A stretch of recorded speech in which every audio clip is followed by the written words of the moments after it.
Hello, everyone. My name is Adam Johnson. I am a recent convert to Hendricks County, actually. My wife and I live with our dog and our mortgage in Avon. And we moved here in 2011, bought a home in 2013. So I like to say that there's no bigger zealot than a convert. I am someone who has chosen to come to Hendricks County, and maybe selfishly, I want Hendricks County to be great because I've invested here.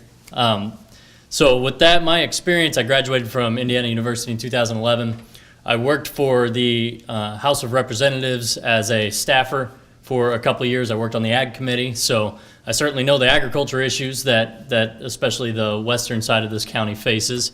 Maybe not to the extent Dave does, but but then after that, I also went and worked for the Association of Indiana Counties. The Association of Indiana Counties does a lot of policy work on the state level for local governments, but then they also work with local government agencies such as the recorder, the surveyor, county council, to help them, one, accomplish things efficiently for taxpayers at the local level, but then to also get some policy passed at the state level. So while I'm young, I certainly do have some experience. One of my jobs there when I was with the Association of Indiana Counties was I was in charge of, there's the County Council Association as well. They all were the umbrella to a bunch of smaller organizations. And while I was there, I was tasked with helping write the manual for the county council. So when a new individual comes in for county council, they get a manual about this is what county council is about. So I literally wrote the book on county council. Now there was some copy and pasting as well in that, so I won't take full credit. Larry and I argued about the Oxford comma for a little bit in that one too.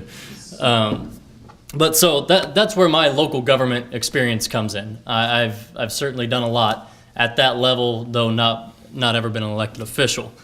As we look at some of the inefficiencies that we do see at a local level, what we come up with is a lot of lack of cooperation in a lot of different areas. Sheriff Clark can speak to this a little bit. We have donut holes where the county's responsible for this and the town's responsible for that, and there's no way of getting to them, to and from, and so there's these confusions with who's supposed to service what. And I think that is a situation that we can remedy as a county council with just some cooperation.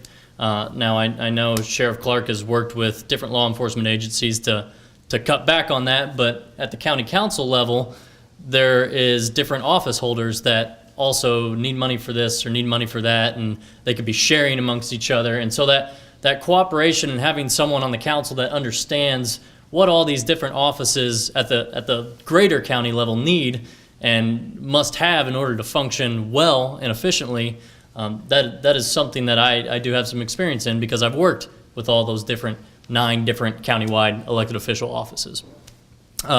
But ultimately, though, you look at county council being responsible for taxes.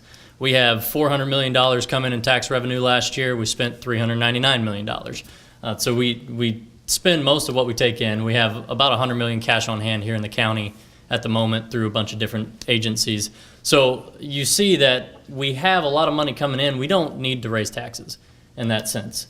The money is there. It's just spending it efficiently, and especially with the work of the legislature, we do have another $8 million coming in for roads coming here soon. Now, I don't think the legislature is done with their road funding issues. I think Jeff Thompson and Bob Baining and some of those guys that represent us passed some good stuff out of the House, but working with the Senate and the governor, some things changed. But ultimately, I think the change is coming so that we need to hold steady on our tax rates at this moment until we see what ultimately the legislature is going to do for road funding.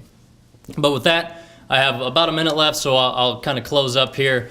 Ultimately, what I want to see with Hendricks County is growth in a place that people want to come and raise their children. I don't have any children yet, but I had to move away from Gibson County because Gibson County didn't offer to me what I needed, what I wanted, ultimately. And my fear is that John's son has to grow up and he can't stay put because Hendricks County doesn't offer what he needs, or Caleb's kids, or eventually my kids. I want Hendricks County to be a place where my kids can grow up, they can go to wonderful schools, they can go to university, and they can come back and they can move down the road from me and stay nearby. Ultimately, I didn't have that opportunity, and I would like to offer that opportunity to Hendricks County going forward. So again, Adam Johnson, I'd appreciate your vote. Adam Johnson.